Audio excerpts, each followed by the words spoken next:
اور انہوں نے کہا کہ جی بس یہ جو عمران خان ہے نا یہ بھی برا ہے، تو اس کو بھی فورسفلی نکالا گیا۔ آؤٹ آف نو ویئر ملک کی ساری جماعتیں مل جاتی ہیں، اکٹھی ہو جاتی ہیں کہ ملک بچائیں گے، عمران خان تباہ کر رہا ہے ملک، ہم ملک بچائیں گے، دیوالیہ ہو رہا ہے جی، بینک کرپٹ کرنے جا رہا ہے ملک کو، ہم بچائیں گے، ریاست بچائیں گے۔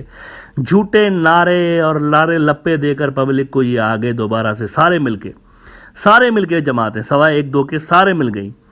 اب یہ بھی عجب بات ہے کہ ملی تو ملی کیسے ہیں؟ مطلب وہ جماعتیں جن کا کچھ بھی آپس میں میچ نہیں کرتا، نہ نظریہ میچ کرتا ہے نہ کچھ، بلکہ یہ ساری جو ہیں ان میں سے بیشتر وہ ہیں جو کہ ایک دوسرے کے خلاف ہی پبلک کو ماموں بنا کے ووٹ لے کر آئی ہیں۔ ایم کیو ایم نے اینٹی پی پی ووٹ لیا ہوا ہے، پیپلز پارٹی نے anti M Q M vote لیا ہوا ہے، پی ایم ایل این نے اینٹی پیپلز پارٹی ووٹ لیا ہوا ہے، اور یہ جو مولویوں کی جماعت ہے فضل الرحمان صاحب کی، ان کی جماعت نے مذہب کے نام پہ ووٹ لیا، تو ادھر پشتون موومنٹ والے جو ہیں انہوں نے لسانیت کے نام پہ ووٹ لیا۔ لیکن یہ سارے مل گئے، انہوں نے کہا ملک بچائیں گے، ریاست جو ہے نا وہ تو خطرناک موڑ پہ تھی تو ہم بچانے آ گئے۔ لیکن ہوا یہ ہے کہ ان کے آتے ہی پاکستان کے اندر معاشی تباہی کی وہ داستان شروع ہوئی ہے کہ الامان والحفیظ۔ 17 ارب ڈالر سے فارن ریزروز پاکستان کے صرف 3 ارب ڈالر پر آ پہنچے ہیں، صرف 3 ارب ڈالر، 17 بلین ڈالر سے out of nowhere forcefully government کو نکالا گیا تھا نا، عمران کی گورنمنٹ کو فورسفلی نکالا گیا تھا۔ آخر تک جو اس کو نکالنے کا پیٹرن دیکھیں آپ، اسمبلیاں ڈیزالو کر دی تھی عمران خان نے، نئے الیکشنز کا اعلان عمران خان نے کر دیا تھا، پریزیڈنٹ نے اسمبلی ڈیزالو کرنے کی سمری سائن کر دی تھی، لیکن چیف جسٹس صاحب کہتے ہیں کہ نہیں یہ تو رولنگ ہی غلط ہے۔ اچھا قانونی ماہرین کہتے ہیں کہ نہیں، اسپیکر کی رولنگ جو ہے نا وہ چیلنج نہیں ہو سکتی، اسی لفظوں کے گورکھ دندے میں قوم الجھی رہی پاکستان کے اندر، اور ڈیزالو شدہ اسمبلی سپریم کورٹ کے ذریعے دوبارہ بحال ہو گئی، اور پی ڈی ایم آ گئی حکومت میں، پی ڈی ایم حکومت میں آ گئی۔ مطلب پہلے کہہ رہے تھے کہ عمران خان کو گھر بھیجنا ہے، اب عمران خان جب گھر چلا گیا اور نئے الیکشنز کی باری یہی، تو نئے الیکشنز انہوں نے نہیں کرائے، حالانکہ اسمبلیوں کے اندر صرف 1.5 سال بچا تھا، تو انہوں نے کہا کہ یہ 1.5 سال ہم ہی رہیں گے۔ اب ان کے آتے ہی جناب انہوں نے پاکستان کی اکانومی کے اس لیول پر پہنچا دیا ہے کہ سائرن بجنے لگے ہیں، وہ خطرے کے سائرن ہوتے ہیں نا،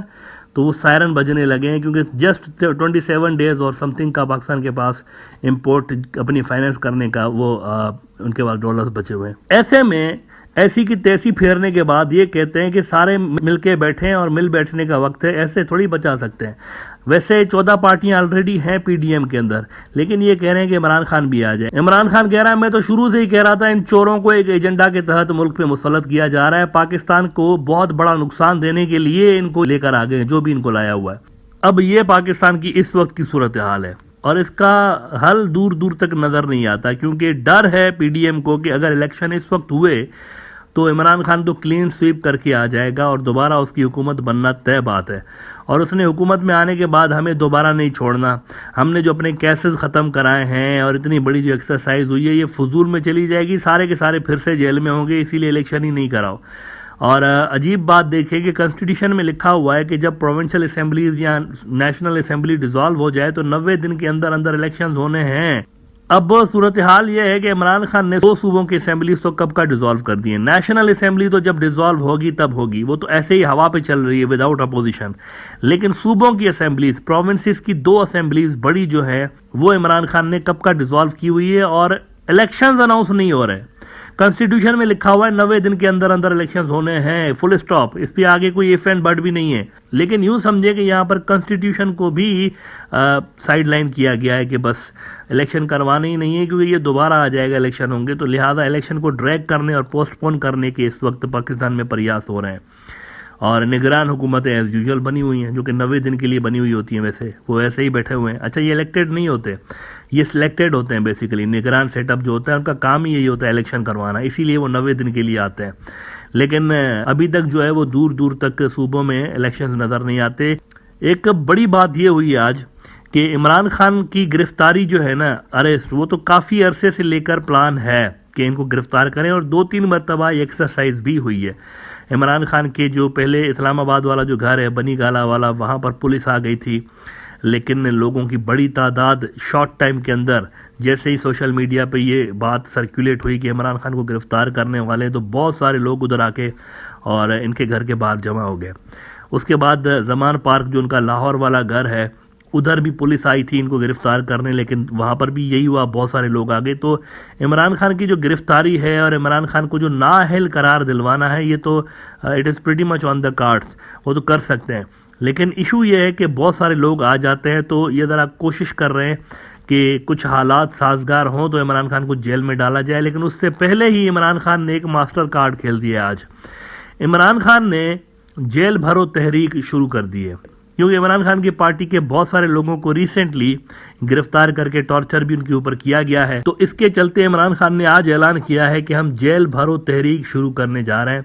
اور میں جب بھی کال دوں گا پورے پاکستان میں جتنی بھی جیلیں ہیں، انہوں نے کہا کہ مجھے پتا ہے کتنی کیپیسٹی ہے پاکستان کی جیلوں میں، جتنے بھی پاکستان کے اندر جیل ہیں ہم یہ سارے کے سارے بھر دیں گے. ان کو شوق ہے لوگوں کو جیل میں ڈالنے کا، تو میں ان کا شوق پورا کر دیتا ہوں. اب عمران خان نے جیل بھرو تحریک کا اعلان کر دیا ہے، اور صرف ان کے ایک اشارے کی دیر ہے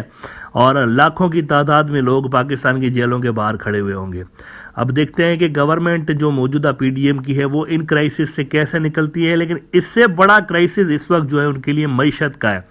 جو ایسی کی تیسی پاکستانی معیشت کی پھری ہے اپریل 2022 کے بعد، وہ سنبھل نہیں رہی. اسحاق ڈار صاحب نے ہر طرح کی